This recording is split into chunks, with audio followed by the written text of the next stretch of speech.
Una muchacha sin nombre, sin familia, sin un centavo en la bolsa, empujó una tranquera de madera en medio de la nada. No iba a pedir limosna, no iba a robar, solamente iba a pedir un vaso de agua.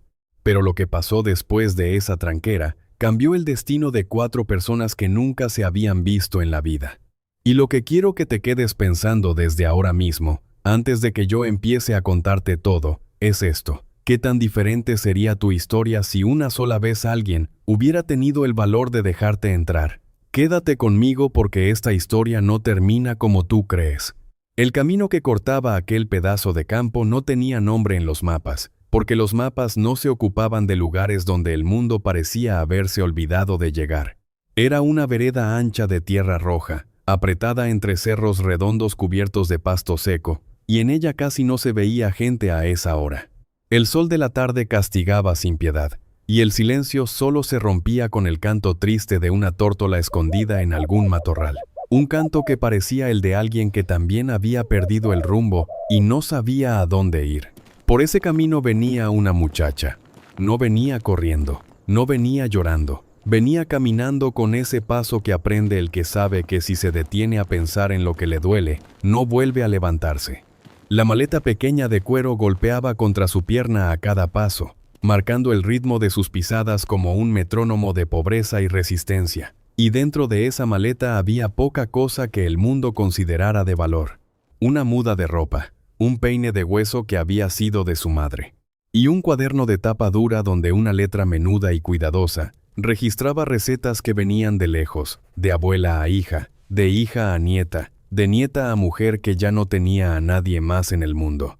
Ella se llamaba Manuela y tenía 22 años, pero cargaba en el cuerpo y en el alma el peso de quien ya ha vivido demasiadas vidas en poco tiempo. Para entender quién era Manuela y por qué estaba sola en aquel camino de tierra, hay que ir un poco más atrás. Hay que volver a la niña que fue, a la casa que tuvo, a las manos que la sostuvieron y que el tiempo se fue llevando de una en una, con esa crueldad silenciosa que tiene la vida cuando decide cobrarse todo junto. El padre de Manuela era arriero de oficio y andante por naturaleza, de esos hombres que nacieron con los pies inquietos y el corazón partido entre la familia y el camino.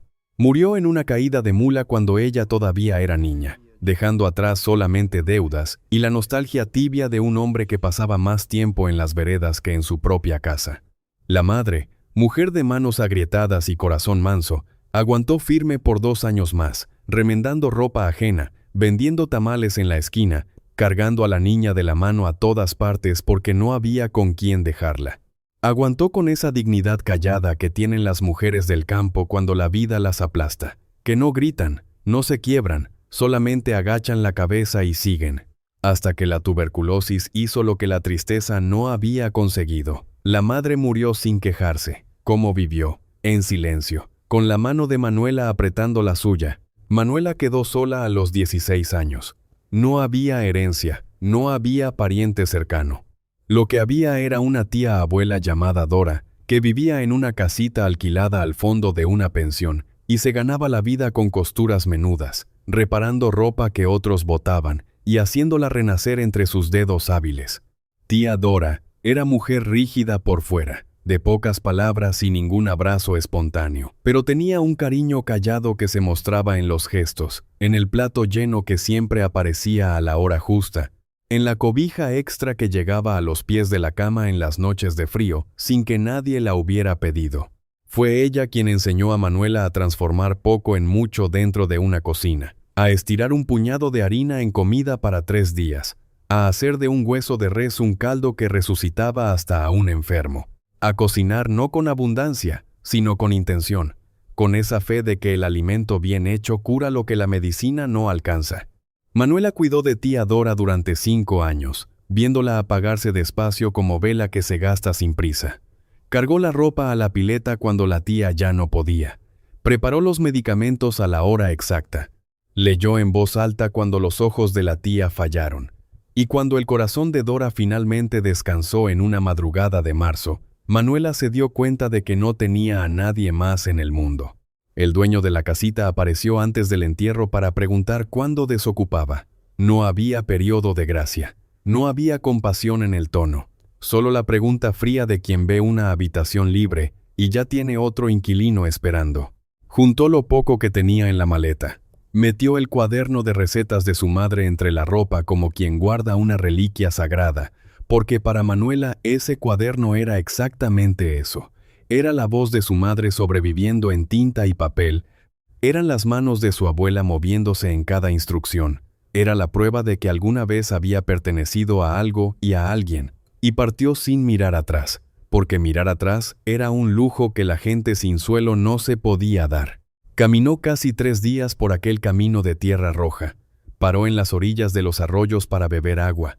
Durmió bajo los árboles cuando llegaba la noche, envuelta en el único rebozo que tenía, escuchando los sonidos del campo a su alrededor y preguntándose, en esos momentos de oscuridad que solo quien ha estado verdaderamente solo entiende, si alguien en el mundo notaría si ella dejara de existir. Pero Manuela era de esas mujeres que no dejan que esa pregunta las destruya. La escuchaba, la reconocía, y luego se levantaba y seguía caminando. Fue en la tarde del tercer día que el rancho apareció. Apareció al final de aquel camino como un espejismo en medio de la nada. Manuela casi no lo creyó cuando vio la tranquera de madera, el patio amplio de tierra, la casa de paredes blancas con techo de teja que el sol pintaba de un color casi dorado a esa hora, el corral con unas vacas flacas y un cercado de gallinas picoteando sin rumbo. No era lugar rico, eso se veía a la legua, pero era lugar de gente, y gente significaba la posibilidad de un plato de comida y un rincón donde dormir. Se detuvo a la orilla del camino, se acomodó la trenza que el viento había deshecho a medias, se sacudió el polvo del vestido claro que ya no era tan claro después de 3 días de caminata. Respiró hondo, con ese tipo de respiración que uno hace cuando sabe que el siguiente paso va a cambiar algo aunque todavía no sabe qué, y empujó la tranquera. El crujido de la madera resonó por el patio, y fue suficiente para llamar la atención de quién estaba ahí. Lo primero que Manuela vio fue la niña. Estaba sentada en un banquito bajo cerca del gallinero, pelando yuca con una seriedad que no combinaba con ninguna criatura de su edad, porque era la expresión de quien ya aprendió que el mundo no es lugar seguro y que más vale hacer el trabajo que esperar que alguien lo haga por uno.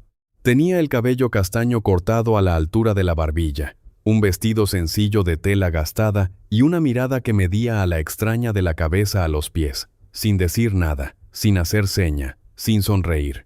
Manuela iba a abrir la boca para hablar cuando escuchó el llanto. Venía de dentro de la casa. Un llanto flojito de bebé que ya había gastado la voz de tanto llorar, de esos llantos que ya no piden con urgencia, porque la urgencia se agotó hace rato, y lo que queda es una tristeza pequeña y resignada. Y junto con ese llanto apareció el hombre. Gerardo apareció en la puerta como quien sale de una batalla que no tiene fin y ya no recuerda por qué empezó. Era alto, de hombros anchos y manos enormes de quien trabaja la tierra desde que tiene memoria. Pero todo en él gritaba cansancio. No el cansancio de un día de trabajo duro, sino el cansancio de meses enteros sin descanso verdadero, sin alguien que diga te ayudo, sin una noche de sueño completo, sin una comida caliente preparada por otra persona. La barba llevaba días sin afeitar. La camisa de lino arrugada tenía una mancha de leche en el hombro. Los ojos hundidos cargaban ese tipo de agotamiento que no se cura con dormir porque no era solo el cuerpo el que estaba acabado. En el brazo izquierdo sostenía un bebé de unos 7 u 8 meses, envuelto en un trapo que ya había visto días mejores. Y el niño se retorcía y lloriqueaba con esa inquietud de quien necesita algo que el padre no sabe dar, que no es leche ni abrigo sino ese tipo de calor que viene de manos que saben cómo sostener a una criatura chiquita.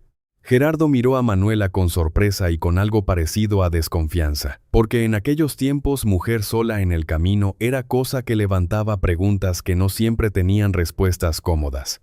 Manuela se tragó el nerviosismo y habló con la voz más firme que pudo. Pidió disculpa por la molestia, dijo que solo quería un vaso de agua para seguir viaje, nada más, un vaso de agua y seguía. Gerardo bajó los 2 escalones del corredor con cuidado, equilibrando al bebé que no paraba de moverse, y respondió que agua había, pero que ella iba a tener que entrar y servirse sola, porque él no podía soltar al niño. Manuela agradeció y caminó hacia la casa, pasando junto a la niña que seguía sentada en el banquito, siguiendo cada paso de la extraña con esos ojos de vigilia que no se pierden nada. Cuando Manuela entró en la cocina, lo que vio le encogió el corazón de un modo que conocía demasiado bien, porque era el mismo desorden triste que había visto en la casa de tía Dora en los últimos meses, cuando la vieja ya no podía mantener las cosas en pie, y el abandono iba ganando terreno rincón por rincón. El fogón de leña estaba frío con ceniza acumulada de días. Ollas sucias se apilaban en la pileta de piedra, con restos de comida reseca pegados que hablaban de semanas sin mano que los limpiara bien. En la mesa había rastros de lo que alguien había intentado preparar sin saber cómo: migajas de pan seco, una taza con café viejo dentro, un pedazo de queso endurecido por el aire. No había señal de cena preparándose, no había olor a frijoles en el fuego, no había pan enfriándose en el trapo. Había el olor de una casa que había dejado de ser hogar.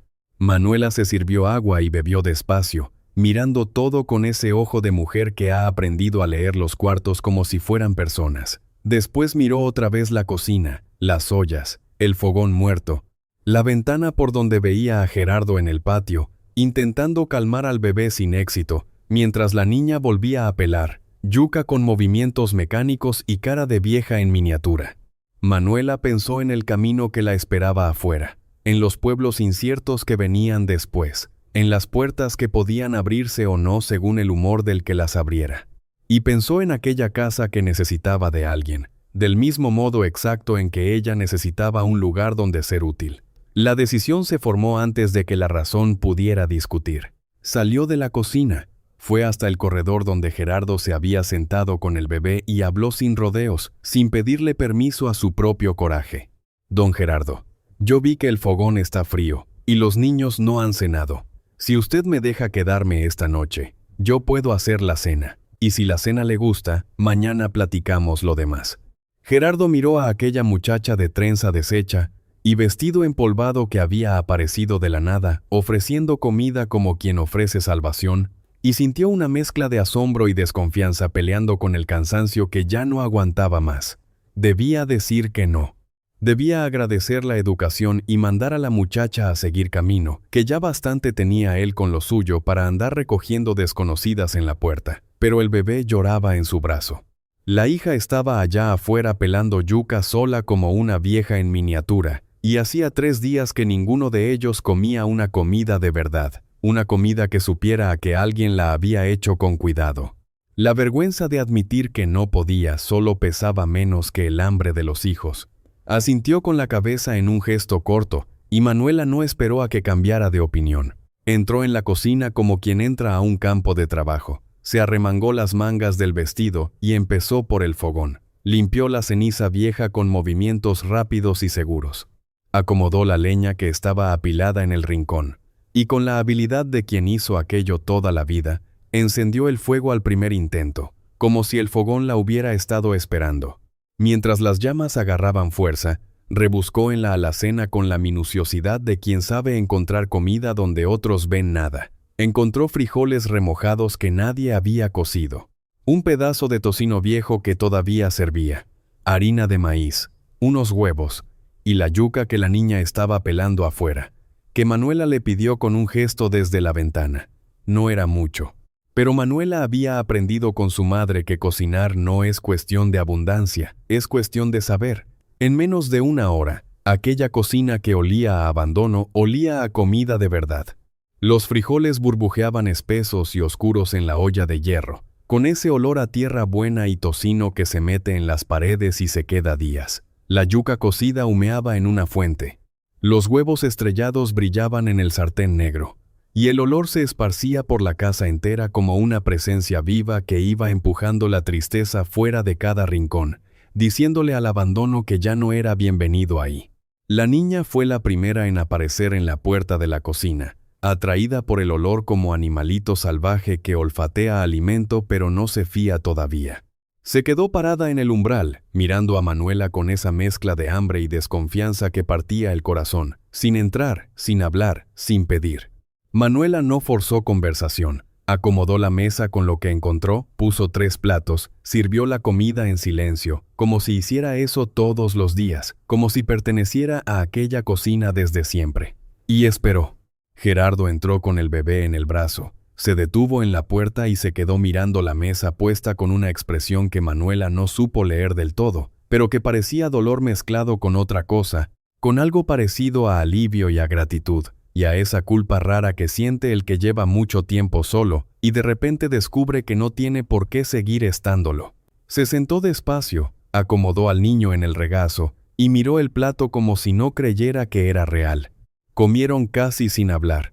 La niña, que Manuela descubriría se llamaba Clarita, se comió todo lo del plato con esa concentración de los niños que llevan días comiendo mal y de repente tienen frente a ellos algo que sabe a que alguien los quiere. Se quedó mirando hacia la olla con un hambre que no era solo de comida. Manuela sirvió más sin preguntar y la niña aceptó sin agradecer, pero comió cada bocado con una atención que decía más que cualquier palabra. El bebé, que había estado irritable toda la tarde, se calmó con el calor de la cocina y el olor de la comida, y se quedó dormido en el regazo del padre con la boquita entreabierta, con ese abandono completo y confiado que tienen los bebés cuando por fin se sienten seguros. Cuando la cena terminó y el silencio se instaló en aquella cocina caliente, Gerardo miró a Manuela con esa mirada de hombre que no sabe cómo agradecer sin quedar en deuda, y dijo solamente que el cuartito del fondo estaba vacío y que ella podía quedarse esa noche, que en la mañana platicaban. Manuela agradeció con un gesto y recogió los platos.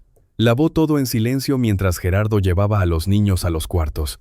Y cuando se quedó sola en la cocina, escuchó los sonidos del rancho acomodándose para la noche, el mugido lejano del ganado, el viento en los árboles de la huerta, el crepitar de las últimas brasas en el fogón, y sintió algo extraño en el pecho que tardó un momento en reconocer. Era paz.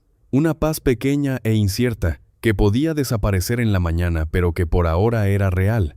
Antes de irse al cuartito, sus ojos se detuvieron en una fotografía colgada en la pared de la sala, entre un crucifijo de madera y una ramita seca de romero. Era el retrato de una mujer joven de ojos claros y cabello oscuro, con una sonrisa serena que parecía bendecir la casa entera. Una mujer que claramente había amado aquel lugar y había sido amada en él. Manuela miró aquel rostro por un instante y desvió la mirada rápido, sin intentar entender todavía lo que sentía. Siguió hacia el cuarto, se acostó en la cama angosta de colchón delgado, cerró los ojos. Esa noche, por primera vez en semanas, nadie lloró en aquel rancho, ni el bebé, ni la niña, ni el hombre. Y Manuela, que no tenía dónde caer muerta esa mañana, se durmió sintiendo que tal vez, solo tal vez, aquel fogón frío la estaba esperando. El sol todavía estaba dormido detrás de los cerros cuando Manuela abrió los ojos en aquella primera mañana. El cuerpo le dolía del viaje, pero la cabeza ya estaba despierta antes que el resto, porque cabeza de mujer que necesita demostrar su valor no descansa bien ni en la mejor cama del mundo. Se levantó, se puso el mismo vestido que había lavado la noche anterior y colgado en la ventana para que se secara con el aire de la noche, y caminó descalza por el pasillo oscuro hasta la cocina. Todo estaba tal como ella lo había dejado, limpio y ordenado, y el silencio de la casa era de esos que hacen que uno escuche hasta su propio corazón latiendo. Manuela encendió el fogón en la oscuridad, por la práctica, por el tacto, por el instinto que años de cocina le habían grabado en las manos como un segundo idioma que el cuerpo habla solo. Y cuando las primeras llamas iluminaron las paredes de cal, sintió que estaba haciendo lo correcto, aunque todavía no supiera exactamente qué era lo correcto en esa situación. Puso agua a hervir. Encontró un puño de café tostado en un bote de lata. Lo molió en el molino de piedra con ese ruido rítmico, que es música de mañana en el campo. Y lo coló despacio, dejando que el olor fuerte y oscuro se adueñara de cada rincón como una invitación silenciosa a comenzar el día. Gerardo apareció en la puerta de la cocina antes de que el café estuviera listo, con el bebé colgado del brazo, con la expresión de quien no durmió lo suficiente pero ya se acostumbró a eso y ya ni se queja. Se quedó parado un instante, mirando a Manuela moverse por la cocina como si conociera cada rincón, cada gancho, cada cuchara.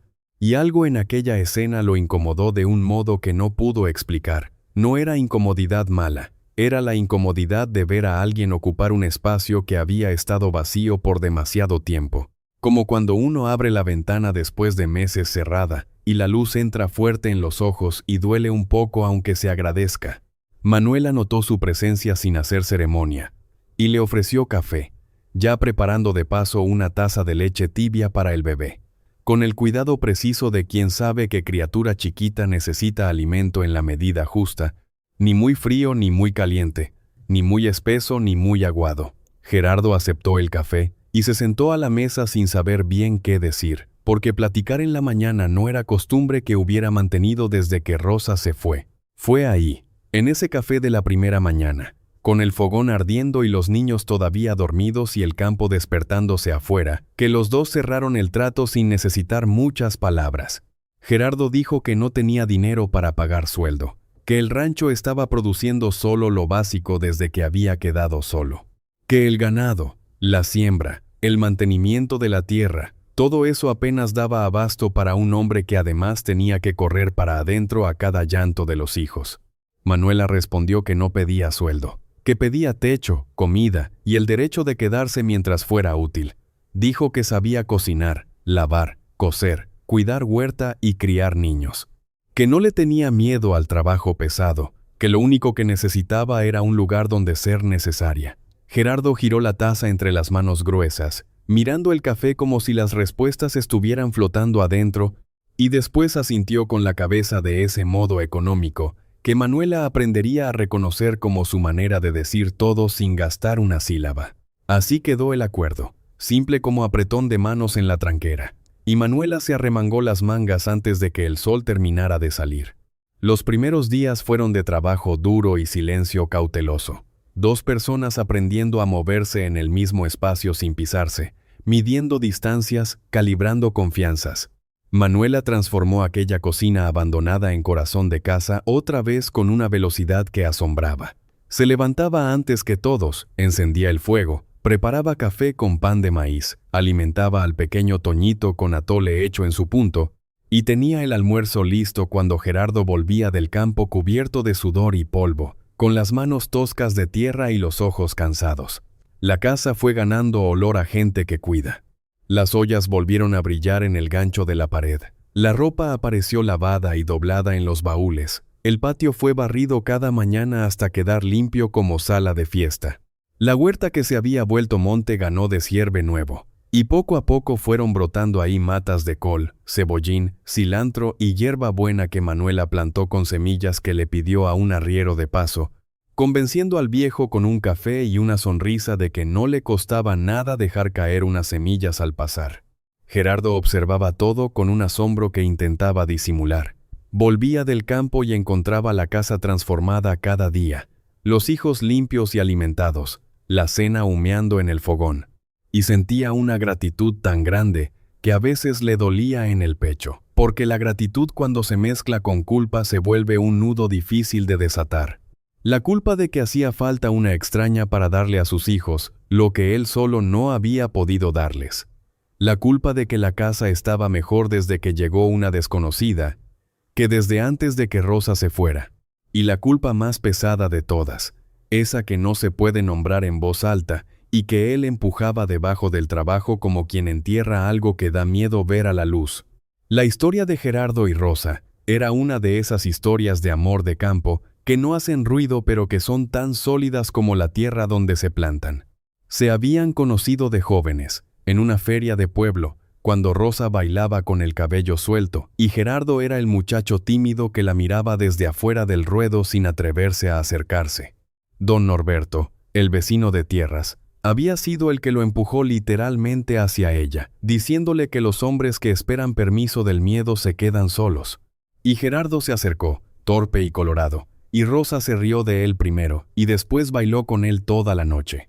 Se casaron un año después, tuvieron a Clarita, construyeron el rancho con sus propias manos, piedra a piedra, reparación a reparación, tuvieron al pequeño Toñito. Y la vida se fue acomodando en ese ritmo de trabajo y afecto callado que tienen los matrimonios del campo, donde el amor no se dice con flores sino con el leño cortado a tiempo y la cobija arropada sin que nadie la pida. Pero la fiebre llegó sin aviso, de esas que la gente del campo llama calentura mala, Gerardo estaba en un potrero lejano atendiendo un toro que se había caído en una zanja. 2 días de trabajo pesado lejos de casa. Y cuando volvió, Rosa ya ardía de fiebre en la cama, con los ojos vidriosos y el cuerpo temblando debajo de 3 cobijas. Cabalgó la noche entera hasta el pueblo para buscar al médico. Pero cuando llegaron al rancho, la fiebre ya había hecho el daño que quería hacer. Rosa duró 2 días más, delirando, llamando a los niños con la voz rota, y murió en una madrugada de lluvia con la mano de Gerardo apretando la suya. Clarita estaba despierta cuando pasó. Tenía 5 años y vio todo desde la puerta del cuarto. Vio al padre llorar por primera vez en su vida. Vio a la madre dejar de respirar. Y desde aquel día, la niña no volvió a ser niña, al menos no por fuera.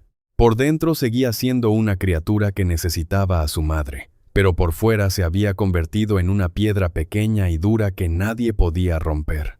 Era justamente Clarita el desafío que Manuela no había previsto. La niña no gritaba, no hacía berrinche, no lloraba. Hacía algo peor, ignoraba a Manuela como si no existiera. Con esa habilidad que tienen los niños heridos para hacer invisible a quien intentan protegerse, como si no verla fuera una manera de no necesitarla, y no necesitarla fuera una manera de no perderla. Cuando Manuela servía el plato, Clarita lo empujaba a un lado y se iba a comer harina seca con las manos, porque harina seca era lo que el padre le daba antes, y eso era familiar y lo familiar era seguro. Cuando Manuela intentaba peinar el cabello enmarañado de la niña, ella se escabullía sin decir palabra y se iba a esconder detrás del gallinero. Cuando Manuela arreglaba el cuarto, Clarita desordenaba todo de nuevo y ponía las cosas en los lugares equivocados donde estaban antes, como si mantener el desorden fuera mantener a la madre viva de alguna manera, como si el orden nuevo fuera traición. Era una resistencia silenciosa y feroz que no tenía nada de infantil. Manuela, que ya había visto dolor en muchas formas, reconoció ahí el dolor más peligroso de todos, el de quien se niega a dejar entrar cualquier cosa nueva por miedo a perder otra vez. No forzó, no insistió con el peine, no obligó a comer, no intentó abrazar cuando no era querida. Simplemente se quedó ahí, constante como el fogón encendido cada mañana, presente como el olor a comida a la hora justa, y dejó que la niña viniera en su tiempo si es que venía. Mientras tanto, le dedicó al pequeño Toñito el cuidado que el bebé necesitaba con urgencia. El niño estaba flaco, irritable, lloraba mucho por las noches con cólicos que le quitaban el sueño a todo el mundo. Manuela se dio cuenta de que Gerardo lo alimentaba con leche de vaca pura, demasiado pesada para el estómago de criatura tan chiquita. Cambió todo. Empezó a diluir la leche en el punto justo, a entibiarla en la temperatura exacta, a agregarle una pizca de azúcar y un chorrito de té de anís que calmaba el estómago. Los cólicos disminuyeron. En 2 semanas, Toñito dormía la noche entera. En un mes, era un bebé diferente, gordito, risueño, que estiraba los bracitos cuando veía a Manuela acercarse como quien reconoce a la persona que lo cuida. Gerardo veía todo aquello y se iba ablandando por dentro sin darse cuenta. Empezó a volver del campo más temprano, no porque el trabajo hubiera disminuido, sino porque la casa había vuelto a ser lugar donde uno quería estar. Empezó a hablar más durante las comidas. Primero sobre cosas del campo, después sobre los niños, después sobre cosas que no tenían utilidad ninguna pero que llenaban el silencio de algo bueno. Y Manuela escuchaba con atención genuina, preguntaba sobre el ganado, sobre la siembra, sobre la tierra, y Gerardo se descubría explicando cosas con una paciencia que no sabía que tenía. Pero ninguno de los dos tocaba el tema que flotaba sobre la casa como nube de lluvia que no cae. Ninguno de los dos hablaba de Rosa. La segunda semana trajo la primera visita de afuera. Don Norberto, ranchero vecino de tierras y de años, apareció una tarde de miércoles montado en un caballo que ya había visto tiempos mejores, igual que el dueño.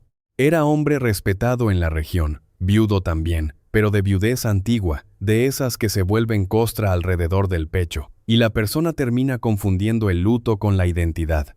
Había perdido a su esposa hacía más de 15 años, y nunca se había recuperado del todo, viviendo solo en un rancho grande de más para un hombre solo, con peones que se encargaban de todo mientras él se iba apagando en una mecedora.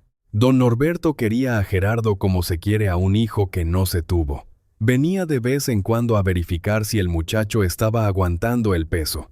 Ese día encontró la casa diferente, el olor a comida, la ropa tendida, la niña con el cabello peinado, y a la muchacha en la cocina. Las cejas le subieron más que el sombrero cuando se lo quitó de la cabeza. Gerardo explicó la situación con pocas palabras, y don Norberto escuchó en silencio, con esa expresión de quien ya ha vivido lo suficiente para saber que la vida arma enredos que nadie planea y que juzgarlos desde afuera es el lujo de quien no los carga. Se tomó el café que Manuela sirvió, elogió el pan de maíz con un gruñido que era lo más cerca de un elogio que él llegaba, y a la hora de irse jaló a Gerardo aparte en el patio. Lo que le dijo fue corto y directo, que la muchacha parecía gente de bien y la casa estaba mejor de lo que la había visto en meses. Pero que la gente del pueblo ya se había enterado, porque los arrieros cargan noticias más rápido que el viento, y que doña Eulalia, la comadre de Rosa, que tenía la tienda en la plaza, estaba diciendo a quien quisiera oír que Gerardo se había conseguido mujer antes de completar el luto.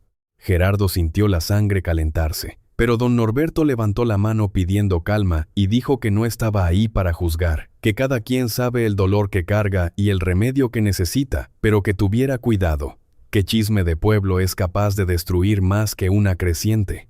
Esa noche, después de que la casa quedó a oscuras, Manuela se sentó en la cama del cuartito del fondo, con el cuaderno de recetas de su madre abierto en el regazo. Pasaba las páginas despacio, leyendo las anotaciones escritas a lápiz con letra menuda e inclinada, y cada receta traía consigo el fantasma de un recuerdo. El pastel de naranja de las tardes de domingo, el arroz con leche de la fiesta de San Juan, el atole que la madre hacía cuando Manuela se enfermaba, con esa precisión amorosa de saber exactamente qué temperatura curaba y cuánta canela reconfortaba. En medio del cuaderno, entre la receta de polvorones y la de dulce de guayaba, había una página arrancada. El pedazo de papel que quedaba mostraba que había sido rasgada con prisa, con urgencia, en uno de esos momentos en que la vida pide que uno se mueva antes de que pueda proteger lo que importa. Y Manuela pasó el dedo por el borde irregular con una tristeza antigua. Era la receta del pastel de cumpleaños que la madre hacía para ella. Un pastel de nata con cajeta de guayaba que tenía sabor a infancia y a pertenecer a alguien. La página se había perdido en la mudanza después de la muerte de la madre, o tal vez antes. Manuela nunca supo. Solo sabía que desde que aquella receta desapareció, ella nunca más celebró su cumpleaños, porque sin aquel pastel la fecha era solo un día vacío más, un recordatorio de que ya no había nadie en el mundo que supiera cuándo ella había nacido. Cerró el cuaderno. Lo guardó debajo de la almohada como quien guarda un secreto. Apagó el candil. Fue entonces que escuchó el ruido. Pasitos menudos en el pasillo, leves como pata de gato, con ese sigilo que aprenden los niños cuando han descubierto que la noche les pertenece de una manera que el día no les da. Manuela se quedó inmóvil en la cama, conteniendo la respiración. Escuchó los pasos detenerse en la cocina. Esperó un momento, 2, 3, y se levantó despacio, caminando sin hacer ruido hasta la puerta. Lo que vio le apretó el corazón de un modo que no esperaba. Clarita estaba de pie frente a la ventana de la cocina, descalza, con el camisón blanco que le quedaba ya un poco corto, con el rostro pegado al vidrio oscuro, mirando hacia afuera, hacia el camino de tierra que desaparecía en la oscuridad. La niña no lloraba, no hacía ningún sonido, solamente se quedaba ahí, inmóvil como estatua pequeña, mirando hacia el camino, esperando. Y Manuela entendió sin necesitar explicación, porque hay cosas que se entienden con el pecho y no con la cabeza, y esta era una de ellas. Clarita esperaba a que la madre volviera. Todas las noches, mientras el padre dormía el sueño pesado del cansancio, aquella niña de 6 años se levantaba de la cama y venía hasta la ventana a esperar que la madre apareciera en el camino, porque nadie había logrado convencer a su corazón de que quien se va debajo de la tierra no vuelve por el camino de arriba, porque nadie le había dicho lo suficientemente bien, o tal vez se lo habían dicho, pero la niña simplemente se había negado a aceptarlo, porque aceptarlo era demasiado para alguien que todavía necesitaba que la arropen por las noches.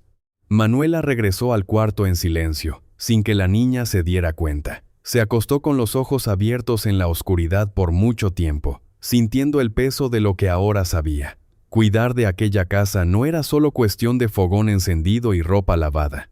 Era cuestión de curar heridas que nadie veía, que sangraban en la oscuridad, que dolían más en quien no tenía edad, para entender lo que es perder para siempre. Las semanas fueron pasando con ese ritmo de rutina que se instala sin pedir permiso, y el rancho de Gerardo fue ganando una cara que no tenía hacía mucho tiempo. La huerta de Manuela ya daba los primeros frutos. El patio estaba siempre barrido. Las gallinas volvieron a poner con regularidad. La casa olía a comida todo el día y a jabón los lunes que era día de lavada. Los dos peones que venían a ayudar con el trabajo pesado comentaban entre ellos, con ese idioma cifrado de los trabajadores del campo, que el patrón estaba pareciendo gente otra vez. Pero si dentro de la tranquera la vida se estaba acomodando, del otro lado la tormenta se iba armando despacio.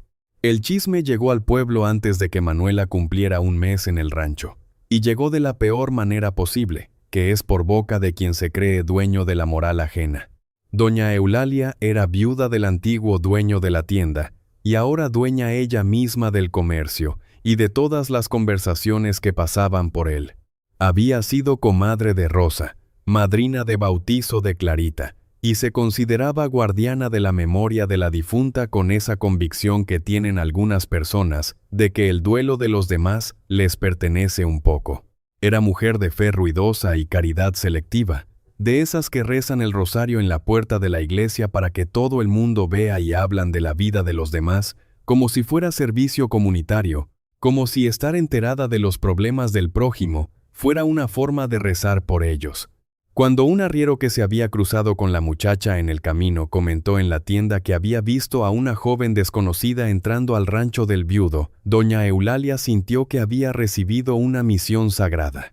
Se pasó la semana entera regando la noticia con ese tono de preocupación falsa, que es el disfraz favorito de la maledicencia, diciendo que pobrecita de Rosa que apenas se enfrió, y el marido ya puso a otra en su lugar, que la muchacha debía ser de esas que andan de rancho en rancho buscando viudo con tierra, que los niños estaban siendo criados por una desconocida sin familia y sin referencia, como si eso fuera lo peor que le podía pasar a un niño, ser cuidado por alguien que los alimentaba. El veneno se fue esparciendo por el pueblo como mancha de aceite en el agua, y cuando Gerardo apareció en la feria del mes para vender queso y comprar provisiones, sintió las miradas antes de escuchar las palabras. Las mujeres cuchicheaban detrás de los puestos, los hombres desviaban el rostro cuando él pasaba, y hasta el panadero, que siempre le guardaba pan fresco, fingió que se le había acabado. Gerardo no era hombre de importarle la lengua ajena, tenía cuero grueso para ese tipo de cosas. Pero cuando regresó al rancho esa tarde y vio a Manuela en el corredor con Toñito en brazos cantando bajito una canción de cuna, mientras el sol le doraba el rostro, sintió por primera vez el miedo de que aquella situación pudiera acabarse. El miedo de que la presión de afuera pudiera echar a perder lo que estaba funcionando por dentro. No le dijo nada a Manuela. Se guardó la incomodidad empujando la preocupación debajo del trabajo, como quien entierra semilla y finge que se olvidó. Pero doña Eulalia no era mujer de quedarse solo en el chisme. Una tarde de viernes, cuando el sol ya estaba perdiendo fuerza, el ruido de una carreta se detuvo en la tranquera, y 3 mujeres bajaron con expresiones de quien va a un velorio de alguien que no les caía bien, pero al que vienen de todas formas por guardar las formas. Doña Eulalia venía al frente, vestida de negro como siempre, con el rosario colgado del cuello y la Biblia debajo del brazo como escudo de guerra. Detrás venían 2 comadres del pueblo, que servían más de público que de otra cosa. Gerardo estaba en el campo, y Manuela estaba sola con los niños. Cuando vio a las 3 mujeres cruzar el patio en dirección a la casa, sintió el estómago helarse, pero enderezó la espalda y fue a recibirlas en el corredor con la dignidad de quien no le debe nada a nadie. Doña Eulalia ni esperó a ser invitada a entrar. Dijo que venía a ver a los niños, que como madrina de Clarita tenía obligación de velar por el bienestar de los ahijados, que la gente del pueblo estaba preocupada con la situación de aquella casa. Las palabras salían cubiertas de miel, pero el veneno estaba en cada pausa, en cada mirada que doña Eulalia, lanzaba hacia la ropa de Manuela colgada en el tendedero junto a las camisas de Gerardo, en la manera como examinaba la cocina buscando defectos, en el modo como levantó a Toñito del suelo y lo inspeccionó como si esperara encontrar marcas de descuido. Manuela se quedó callada, no porque fuera cobarde, sino porque sabía que mujer pobre y sin familia, peleando con mujer de posición en un pueblo chico, era pelea perdida antes de empezar. Dejó que doña Eulalia paseara por la casa, dejó que las comadres hicieran gestos y muecas, y cuando creía que la tormenta iba a pasar sin lluvia, llegó el rayo. Doña Eulalia se detuvo frente a la fotografía de Rosa en la pared de la sala. Se volteó hacia Manuela con los ojos húmedos de una emoción que era mitad real y mitad actuación. Dijo que aquella era la casa de Rosa, que aquella cocina era de Rosa, que aquellos niños eran de Rosa, que ninguna extraña de paso tenía derecho de ocupar el lugar de una mujer que apenas llevaba unos meses de sepultura. Y después la miró con una atención nueva, detenida, evaluadora, y dijo algo que le heló la sangre. Dijo que era curioso cómo Manuela se parecía a Rosa, el mismo tipo de cabello, el mismo modo de caminar, y que tal vez por eso Gerardo la había aceptado tan rápido, porque no estaba buscando a una ayudante, sino a una copia de la mujer muerta. Las comadres hicieron silencio, y el aire de la sala se puso pesado como antes de un temporal. Manuela sintió las palabras dar en un lugar que no sabía que tenía, porque hasta ese momento no había notado el parecido que doña Eulalia señalaba. Pero ahora, con el retrato de Rosa en la pared detrás y la mirada venenosa de doña Eulalia al frente, la duda se instaló como espina que entra en la carne y quiebra la punta adentro. ¿Y si tenía razón? ¿Y si Gerardo no la veía a ella sino a un fantasma con su cara? Clarita apareció en la puerta de la sala en medio de todo aquello, atraída por las voces extrañas, y cuando vio a la madrina, empezó a llorar. No era llanto de niña queriendo brazos, era llanto de quien reconoce a alguien de un tiempo que dolía, de un tiempo en que la madre todavía estaba. Doña Eulalia aprovechó para tomar a la niña en brazos y lanzar a Manuela una mirada de triunfo silencioso. Manuela esperó a que las tres se fueran. Les hizo seña de despedida con la mano firme, y solo cuando la carreta desapareció en la curva del camino, se recargó en la pared y dejó que el cuerpo resbalara hasta el suelo. No era rabia lo que sentía, era algo peor. Era la duda mordiendo por dentro, preguntando si acaso ella era solo una sombra, un reemplazo, una copia barata de algo que ya no estaba. Cuando Gerardo volvió del campo y encontró las señales de la visita, la cena mal hecha, y a Manuela con los ojos rojos que intentaba esconder, no necesitó mucha explicación para entender lo que había pasado. Se quedó en silencio por un largo rato, comiendo sin sentir sabor, y cuando Manuela se levantó para recoger los platos, él habló sin mirarla, con la voz baja y cuidadosa de quien sabe que está pisando terreno peligroso. Dijo que doña Eulalia no mandaba en aquel rancho, y que Manuela no se iba a ningún lado. Manuela se detuvo de espaldas a él, las manos apretando el borde de la pileta, y preguntó sin voltearse si él la quería ahí por ella misma o por parecerse a otra. El silencio que siguió fue de los que pesan toneladas. Gerardo soltó el tenedor despacio, miró la espalda de aquella mujer que había salvado su casa y a sus hijos, y sintió dentro del pecho una confusión que no sabía desenredar. Dijo que nunca había pensado en eso, que para él Manuela era Manuela y Rosa era Rosa, que si había parecido no lo había notado. Pero las palabras salieron inciertas, y Manuela percibió la vacilación como si fuera un golpe. Terminó de lavar los platos en silencio y se retiró al cuarto sin dar las buenas noches. Y aquella fue la primera vez que los dos durmieron con distancia entre ellos, no de metros sino de cosas no resueltas. Los días siguientes fueron extraños y tensos, con Manuela trabajando más que nunca pero hablando menos que nunca. Con Gerardo rondando la casa con culpa, sin saber de qué disculparse, descubriéndose mirando la fotografía de Rosa y después mirando a Manuela en la cocina, comparando sin querer, buscando el parecido que doña Eulalia había plantado en su cabeza y enojándose consigo mismo por no poder parar. La casa que había vuelto a respirar empezó a ahogarse de nuevo. Clarita, con la intuición afilada que desarrollan los niños lastimados, sintió el cambio en el aire y volvió a ponerse arisca. Dejó de comer la comida de Manuela, Volvió a pelar yuca sola en el patio. Volvió a los silencios largos y las miradas duras. Era como si la casa entera estuviera caminando para atrás, deshaciendo nudo por nudo todo lo que Manuela había tejido con tanto cuidado. Fue en ese clima de cuerda estirada que llegó la noche más larga de aquel rancho. Toñito empezó a toser después de la cena, una tos seca que se volvió catarro, y que antes de la medianoche se convirtió en fiebre. Manuela le tocó la frente al niño y reconoció el calor peligroso que ya había sentido muchas veces cuidando a tía Dora. Preparó té de saúco, hizo compresas de trapo mojado. Mantuvo al niño en brazos intentando bajar la temperatura con todo lo que sabía, pero la fiebre no cedía. Toñito ardía como brasa, el cuerpecito sacudiéndose de escalofríos, la respiración saliendo con un silbido que llenaba la casa de miedo.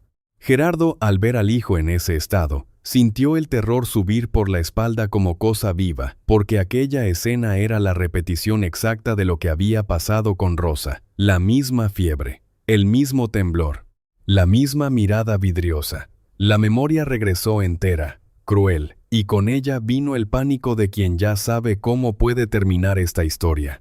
Agarró el sombrero y dijo que iba a buscar al médico en el pueblo, que no iba a esperar a que amaneciera, que no iba a cometer el mismo error 2 veces. Manuela intentó argumentar que el camino estaba oscuro y que había llovido en la tarde, que la ruta estaría peligrosa, resbalosa, llena de barro en las bajadas. Pero vio en los ojos de él algo que no admitía discusión. Era la desesperación de un padre que ya perdió demasiado y no soporta perder más nada. Ensilló el caballo en la oscuridad, montó sin mirar atrás, y desapareció en el camino como sombra tragada por la noche. Manuela se quedó sola con los 2 niños, el bebé quemando de fiebre en los brazos, Clarita dormida en el cuarto sin saber nada. La casa se hizo enorme a su alrededor, cada sombra pareciendo más grande, cada ruido del monte allá afuera pareciendo amenaza. Y Manuela rezó bajito mientras cambiaba las compresas, pidiéndole a Dios que no se llevara a nadie más de aquella casa que ya había dado cuota de más en sufrimiento. Fue cerca de las 2 de la madrugada que pasó lo que nadie esperaba. No con Toñito, que seguía con fiebre pero estable en los brazos de Manuela, sino con Clarita. La niña despertó con el ruido del llanto de su hermano, salió del cuarto y vino hasta la cocina, y lo que vio le derrumbó el mundo. Vio a Manuela sosteniendo al bebé que temblaba y gemía. Vio las compresas mojadas, vio el té en la mesa, vio el candil proyectando sombras en la pared. Y todo aquello se mezcló en la cabeza de una niña de 6 años con la noche en que la madre murió. La misma cocina, la misma luz vacilante, el mismo olor a fiebre y a miedo, el mismo silencio de padre que no está. El cuerpo de Clarita se trabó en la puerta de la cocina. Los ojos se abrieron enormes, y entonces vino el grito. Un grito agudo, desgarrado, que no era de susto sino de terror puro. El terror de quien está reviviendo la peor noche de su vida y no puede separar lo que es pasado de lo que es presente. La niña empezó a temblar de pies a cabeza, resbaló hacia el suelo. Se encogió contra la pared con los brazos envolviendo las rodillas, llorando de una manera que no parecía llanto de niña. Parecía lamento de animal herido. Un llanto que venía de más adentro que las lágrimas, que venía de ese lugar donde los niños guardan los miedos que no tienen nombre todavía. Manuela sintió la desesperación apretarla. Tenía un bebé enfermo en un brazo y una niña en pánico en el suelo, y estaba sola en medio de la madrugada sin nadie que la ayudara. Pero la desesperación es lujo que una madre no se puede dar. Y fue exactamente eso lo que Manuela se convirtió en esa hora sin darse cuenta, sin planearlo, sin pedir permiso. Acostó a Toñito en la cuna con cuidado, lo tapó bien, verificó la respiración, y se arrodilló en el suelo al lado de Clarita. La niña se encogió más, huyendo del contacto como animal acorralado que todavía no distingue entre quien la asusta y quien la cuida. Y Manuela no insistió, no la tocó, no le habló. Se quedó ahí en el suelo, sentada a su lado, sin tocarla, sin hablar, solamente presente, como una pared tibia que protege del viento sin exigir nada a cambio. Y empezó a cantar. Era una canción que su madre cantaba en las noches de tormenta. Una melodía sencilla y repetitiva que no pretendía ser bonita. Pretendía ser segura, ser lo mismo cada vez. Decir sin palabras que mientras esa música sonara, nada malo iba a pasar, y aunque nada malo ya había pasado, y había muchas cosas que no podían deshacerse, por el momento de ahora mismo en esta cocina, con ese candil y ese fuego, estaba bien. Manuela cantó por mucho tiempo, repitiendo la misma canción como si fuera oración. Y poco a poco, tan despacio que casi no se notaba, el cuerpo de Clarita fue dejando de temblar. El llanto fue disminuyendo, los sollozos se fueron espaciando, y la niña fue soltando las rodillas que apretaba contra el pecho, con ese movimiento lento de quien ha estado tan tenso por tanto tiempo que soltarse parece a rendirse. En algún momento que ninguna de las dos sabría precisar, Clarita recargó la cabeza en el hombro de Manuela. Primero solo la recargó, leve como pájaro que se posa, y todavía tiene los músculos listos para el vuelo. Y después se soltó entera, dejando que el peso del cuerpo pequeño cayera contra aquella mujer que olía a jabón y a anís y a comida y a las cosas que hacen que un lugar sea seguro. Manuela dejó de cantar y se quedó quieta, sintiendo el corazón de la niña latir rápido contra su brazo, y escuchó cuando Clarita susurró con la voz destruida de tanto llorar una sola palabra que cambió todo entre ellas para siempre. Quédate. No era petición, no era orden, era rendición. Era una niña de 6 años diciéndole, con la única palabra que le quedaba después de que todas las demás se habían gastado en el llanto, que ya no aguantaba perder más gente, que ya no aguantaba esperar en la ventana, que si aquella mujer se iba como la madre se había ido, ella no iba a sobrevivir de nuevo. Manuela apretó a la niña contra el pecho y lloró junto con ella en silencio, porque hay dolores que solo pasan cuando uno los comparte con alguien que entiende. Y Manuela entendía. Entendía qué significaba quedarse sin nadie.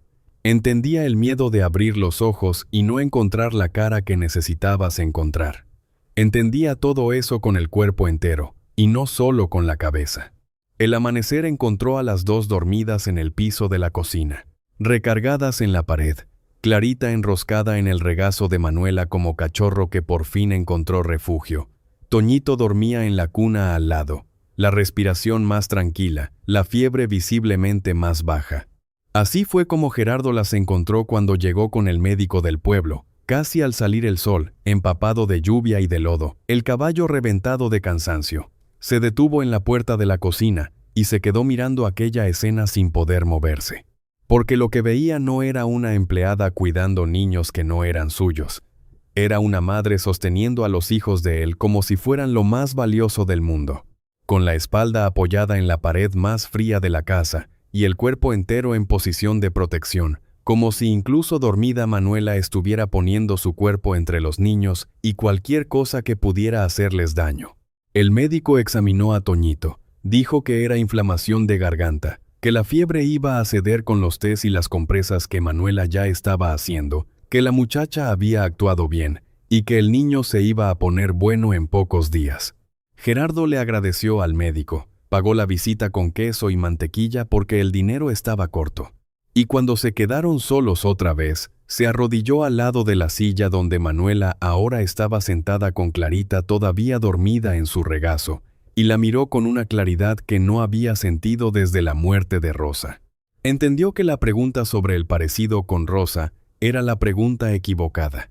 No importaba si Manuela se parecía a Rosa o a cualquier otra persona del mundo. Importaba que ella se había quedado, que en la hora más oscura, cuando él no estaba, ella sostuvo todo sola. Sostuvo la casa, sostuvo al bebé enfermo, sostuvo a la niña hecha pedazos, y eso no era cosa de quien se parece a alguien, era cosa de quien es alguien. No dijo nada porque todavía no había encontrado las palabras correctas, pero tocó la mano de Manuela con la punta de los dedos callosos, y ella levantó los ojos cansados. Y lo que pasó entre aquellas dos miradas era de esas cosas que no necesitan palabras, porque las palabras solo las empequeñecerían. Algo cambió en aquel rancho después de aquella noche, y no fue cosa que se pudiera ver con los ojos, pero se sentía en el aire como se siente la lluvia antes de que caiga, ese olor a tierra mojada que llega un momento antes del agua. Gerardo amaneció diferente a la mañana siguiente, con una firmeza en la mirada que Manuela no le conocía. Una decisión que parecía haber nacido durante la cabalgata en la oscuridad y madurado, Al ver a las dos personas más importantes de su mundo, durmiendo en el piso de la cocina porque no había cama que fuera suficientemente grande para el comprenta. Amor que cabía ahí. Tomó el café en silencio. Miró a Clarita, que por primera vez en semanas se sentó al lado de Manuela en la mesa y se comió el pan de maíz sin reclamar, con esa calma de los niños que finalmente decidieron que alguien merece su confianza. Miró a Toñito, que ya mostraba mejoría con las mejillas menos rojas, y se levantó, se puso el sombrero y dijo que iba al pueblo a resolver unas cosas. No explicó cuáles, y Manuela no preguntó. Lo que Gerardo hizo esa mañana, lo supo el pueblo entero antes del mediodía. Fue directo a la capilla y buscó al padre Venancio, un hombre delgado de cabellos blancos y ojos mansos que conocía a Gerardo desde niño. Había bautizado a sus dos hijos, había celebrado la boda con Rosa, había encomendado el cuerpo de ella a la tierra con esa ceremonia simple y digna que merecen los buenos. Gerardo se sentó en la banca del frente de la iglesia vacía, y le contó todo al padre con la honestidad bruta de quien no sabe adornar las cosas y tampoco cree que sea necesario. Le contó sobre Manuela, sobre el arreglo, sobre la mejoría de los niños, sobre la visita de doña Eulalia y los chismes. Y le contó también, con la voz más baja y las manos apretando el sombrero en el regazo, que sentía por aquella mujer algo que no esperaba volver a sentir y que no sabía si tenía derecho de sentir. El padre Venancio escuchó todo sin interrumpir, y cuando Gerardo terminó, el padre se quedó un rato en silencio mirando el crucifijo del altar, como consultando con alguien que tiene más autoridad que él antes de responder. Dijo que el luto no es cárcel, que Dios no inventó la nostalgia para impedirle a nadie vivir, que honrar a quien se fue no es marchitarse junto, es seguir de pie cuidando lo que quedó, que Rosa había sido buena esposa y buena madre, pero que estaba con Dios y que los niños estaban en la tierra necesitando cuidado vivo y no homenaje muerto. Y que si Manuela era mujer de bien, y si Gerardo sentía en el corazón lo que estaba diciendo con la boca, entonces que hiciera la cosa bien hecha, que se casara con ella ante Dios y la comunidad, que le diera el respeto de esposa y no la vergüenza de arrimada. Gerardo salió de la iglesia con el pecho más ligero de lo que entró, y fue a hacer la segunda visita del día. Detuvo la carreta frente a la tienda de doña Eulalia, cuando el movimiento estaba en su punto, con media docena de personas comprando y platicando en la banqueta. Doña Eulalia lo vio llegar, y se irguió detrás del mostrador, lista para el enfrentamiento que sabía que vendría. Pero lo que Gerardo hizo, la tomó por sorpresa. No gritó, no acusó, no amenazó. Entró en la tienda con calma. Se quitó el sombrero por educación, y habló en voz lo suficientemente alta para que todos ahí adentro escucharan. Dijo que doña Eulalia había sido comadre de Rosa, y que él respetaba eso, pero que el respeto se acababa donde empezaba la intromisión.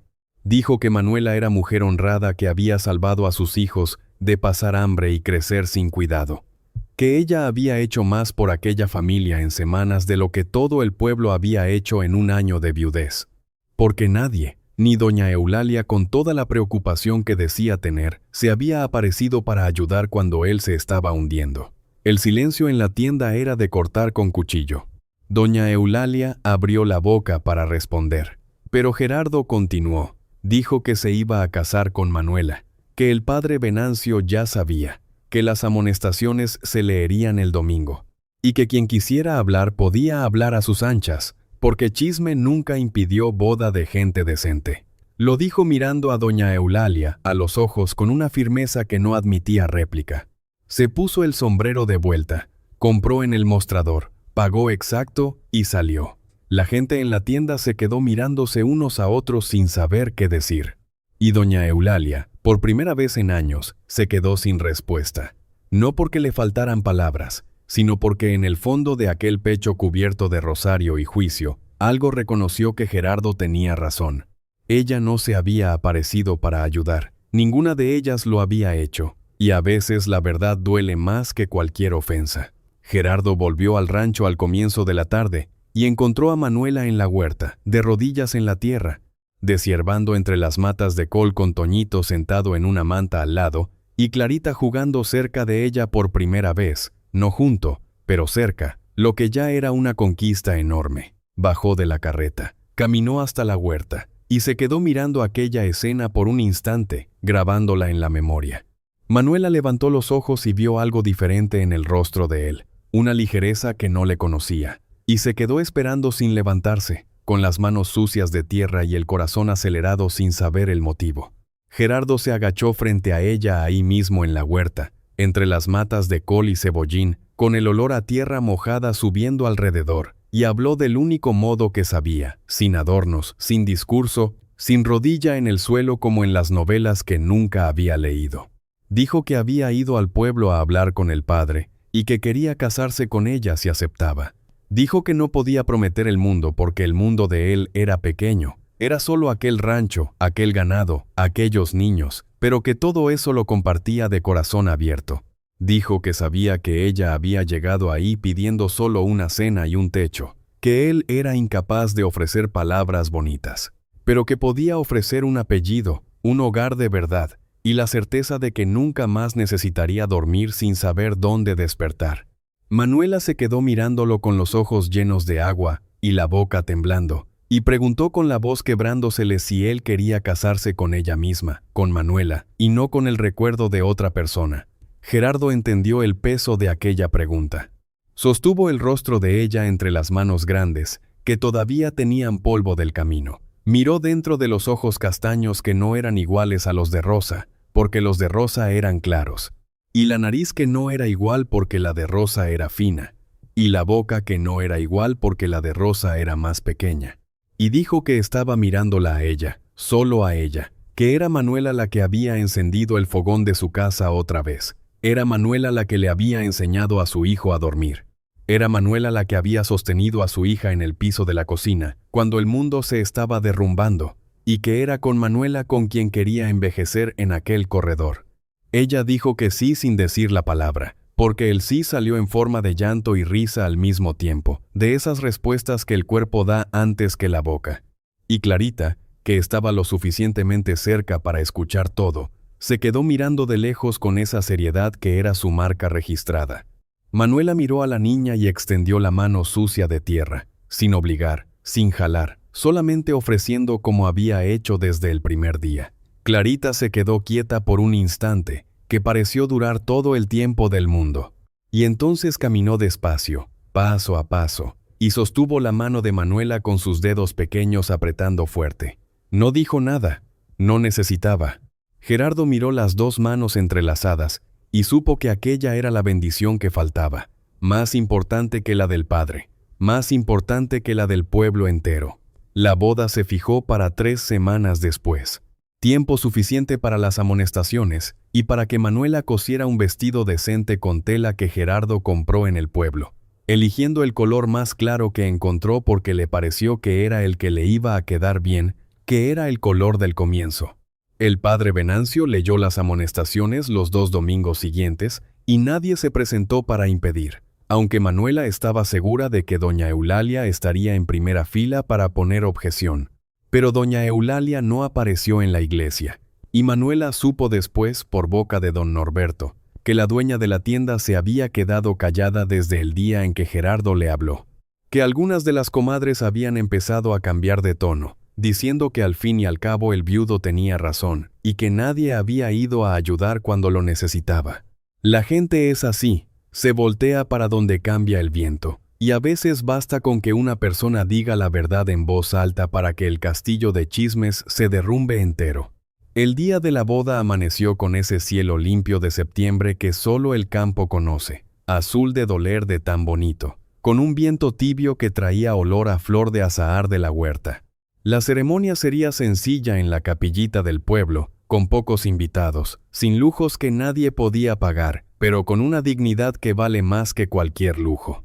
Don Norberto sería padrino. La mujer del peón más antiguo del rancho sería madrina de Manuela, porque ella no tenía familia para ocupar ese lugar, y eso era lo que era, ni más ni menos, y nadie necesitaba fingir que era diferente.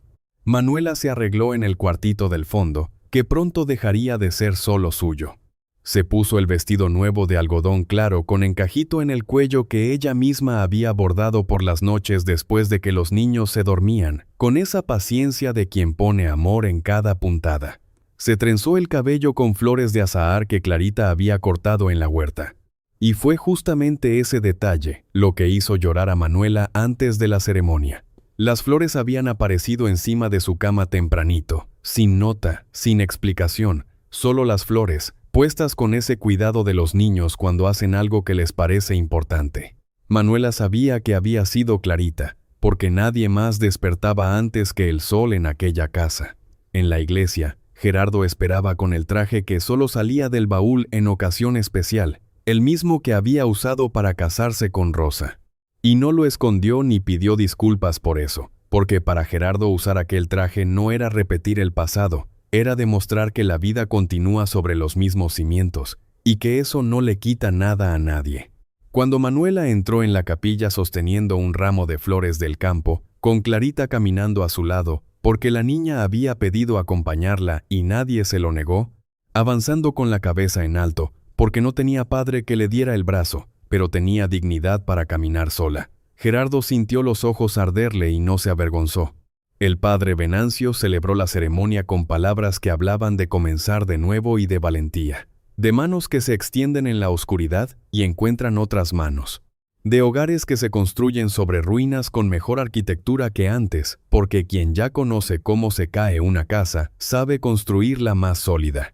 Y cuando los declaró marido y mujer, Clarita, sentada en la primera banca con Toñito en el regazo, hizo algo que nadie en aquella iglesia esperaba. Sonrió.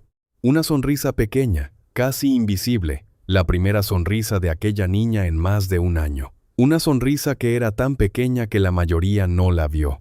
Pero don Norberto la vio desde el fondo de la iglesia y se limpió el ojo con el dorso de la mano pretendiendo que era polvo. La fiesta fue en el rancho, con la mesa puesta en el patio bajo la sombra del árbol grande, comida sencilla y abundante, que Manuela había preparado los días anteriores, con ayuda de las vecinas que finalmente habían aceptado la situación y que quizás se daban cuenta de que habían estado equivocadas, aunque ninguna lo dijera con esas palabras. Hubo arroz de fiesta, pollo en salsa, frijoles charros, pan dulce, dulce de leche y café colado a la hora. Los invitados comieron y platicaron hasta que se puso el sol. Y cuando se fueron, el rancho quedó en ese silencio bueno de casa llena de paz que es diferente al silencio del abandono en que Manuela la había encontrado. Manuela estaba recogiendo los platos en el patio cuando sintió que alguien le jalaba la orilla del vestido. Miró hacia abajo y vio a Clarita, con un papel doblado en la mano, extendiéndoselo con esa solemnidad que tienen los niños cuando hacen algo que consideran muy importante, con esa seriedad de quien sabe que lo que va a dar no tiene precio. Manuela se agachó y tomó el papel. Lo desdobló despacio, y lo que encontró le aflojó las piernas. Era una receta, escrita con letra redonda e insegura de niña que todavía está aprendiendo, llena de errores y manchones de tinta que decían que había sido copiada con mucho cuidado y mucha concentración, pero perfectamente legible. Pastel de nata con cajeta de guayaba. Manuela miró a Clarita sin entender, con el corazón latiendo tan fuerte que parecía querer salirse del pecho. Y la niña explicó, de ese modo atropellado de los niños que tienen mucho que decir y poca práctica en decirlo, que había visto a Manuela mirando el cuaderno de recetas muchas noches, pasando el dedo en esa página rasgada, con esa tristeza que uno tiene cuando recuerda algo que no puede recuperar, y que un día le preguntó a doña Eulalia en la tienda si conocía la receta, porque doña Eulalia tenía un cuaderno viejo de recetas que era de su madre. Doña Eulalia, que nadie esperaba que fuera a ayudar en cosa alguna, buscó en el cuaderno. Encontró una receta parecida, y se la dictó a Clarita para que la copiara una tarde, en que la niña fue al pueblo con Gerardo. La niña había guardado el papel debajo de la almohada durante días, esperando el momento justo, y había decidido que la boda era el momento, porque boda es día de regalo, y aquel era el regalo que quería dar. Manuela sostuvo aquel papel como quien sostiene algo sagrado, y las lágrimas cayeron sin pedir permiso, gruesas y calientes, mojando el vestido nuevo y la receta, y las manos de Clarita que apretó entre las suyas. No era solo una receta, era el puente que faltaba. Era la niña diciendo que aceptaba a Manuela no como sustituta de la madre, sino como alguien nuevo a quien amar. Era la página que faltaba en el cuaderno y en la vida. Y era doña Eulalia, allá en el pueblo, con todos sus defectos y toda su lengua afilada, mostrando que debajo del juicio a veces existe un corazón que sabe hacer lo correcto cuando un niño se lo pide. Gerardo encontró a las dos abrazadas en el patio, Manuela de rodillas sosteniendo a Clarita contra el pecho, las dos llorando y riendo al mismo tiempo. Y él se arrodilló junto a ellas, y las envolvió en un abrazo que incluía también a Toñito durmiendo en la hamaca y a la memoria de Rosa, que no necesitaba ser olvidada para que la vida siguiera adelante. Los meses que siguieron a la boda fueron de lazos apretándose. Manuela dejó de ser la muchacha que ayudaba, y se convirtió en dueña de la casa de verdad, la que decidía el menú, administraba la despensa, negociaba precio de tela en la tienda, opinaba sobre dónde sembrar y cuándo cosechar. Gerardo descubrió que compartir las decisiones no era debilidad, era inteligencia, porque Manuela tenía un sentido práctico que él admiraba, y un coraje para arriesgarse que él solo no habría tenido. El rancho creció en esos meses como no crecía hacía años. Compraron más gallinas, ampliaron la huerta, vendieron queso en la feria con ganancia que alcanzó para reparar el techo y cambiar las ventanas viejas por ventanas de vidrio que dejaban entrar el sol por la mañana. Toñito creció fuerte y sano. Se volvió niño listo que corría detrás de las gallinas y llamaba a mamá a Manuela con la naturalidad de quien nunca conoció a otra. Clarita se fue abriendo despacio como flor que necesita tiempo y paciencia. Poco a poco fue dejando de ser la niña vieja que pelaba yuca en silencio para volver a ser criatura que juega en la huerta, que inventa historias, que se ríe de cosas bobas. Y una noche de luna llena, Manuela se dio cuenta de que Clarita ya no iba hasta la ventana de la cocina a esperar que la madre volviera. La niña dormía la noche entera, tranquila, con esa paz de quien ya no necesita vigilar el camino porque sabe que lo que necesita ya está dentro de la casa. Aquello fue la mayor victoria que Manuela conquistó en aquella casa. Más grande que cualquier cosecha o reparación. Don Norberto, el vecino que vivía solo rumiando su propia viudez, empezó a frecuentar el rancho con más regularidad después de la boda.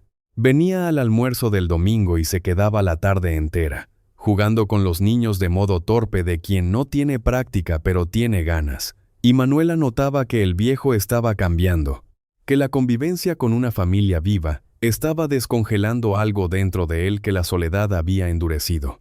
En uno de esos domingos, don Norberto le confesó a Gerardo con la voz trabada que se había equivocado al encerrarse en el luto por tantos años, que su esposa no habría querido verlo pudrirse solo en una casa grande de más, y que ver a Gerardo tener el valor de empezar de nuevo había sido una bofetada y una lección al mismo tiempo. Gerardo no dijo nada.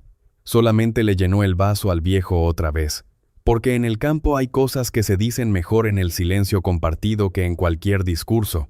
1 año y medio después de la boda, en una tarde de verano en que el calor hacía temblar el aire sobre la tierra, Manuela llamó a Gerardo a sentarse en el corredor y le contó con las manos temblando en el regazo que estaba esperando un hijo.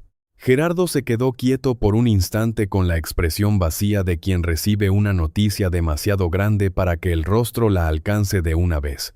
Y después sonrió de un modo que Manuela no le había visto antes. Una sonrisa que era entera, sin sombra, sin reserva, sin fantasma alguno detrás. La abrazó ahí mismo en el corredor con la fuerza de quien abraza la prueba de que la vida no se rindió con él.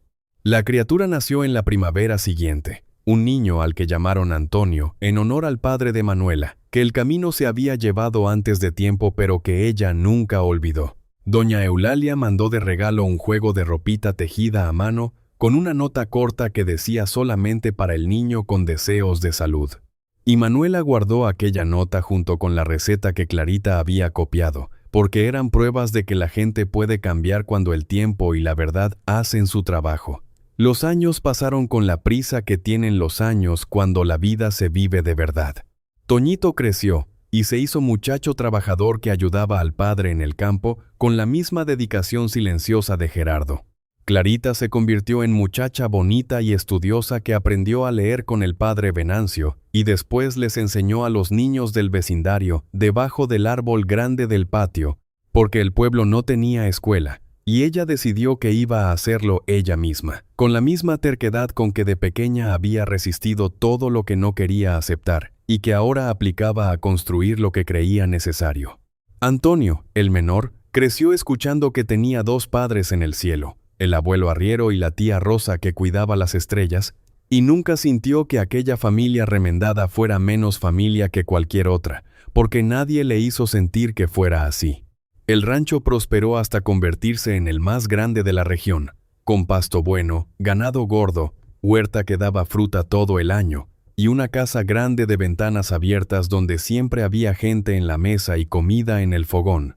Don Norberto pasó sus últimos años frecuentando aquella casa como si fuera abuelo prestado, y cuando murió de viejo una noche de invierno, fue Gerardo quien se encargó del entierro y Manuela quien cocinó para el velorio. Porque familia de verdad no es solo la de sangre.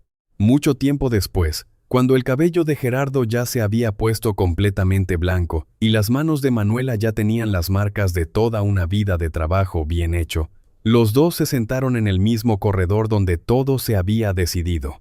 El sol bajaba detrás de los cerros, pintando el cielo de ese anaranjado que solo el campo conoce, y el rancho alrededor estaba vivo, con ruido de nietos corriendo en el patio y olor a café colándose en la cocina. Clarita había venido de visita con sus hijos. Toñito estaba en el corral con el padre, mostrándole al hijo mayor cómo se ordeña una vaca con esa paciencia de quien sabe que las cosas que valen se enseñan de las manos de uno a las manos del otro.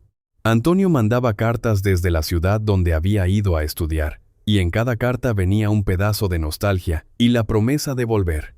Manuela miró todo aquello, la casa que había encontrado muerta y ayudado a resucitar, el jardín que había plantado, la huerta que había crecido, y que ahora era más grande que cualquier cosa que ella hubiera imaginado aquel primer día de tierra roja y tranquera crujiente, y sintió una paz tan grande que dolía de lo bonita.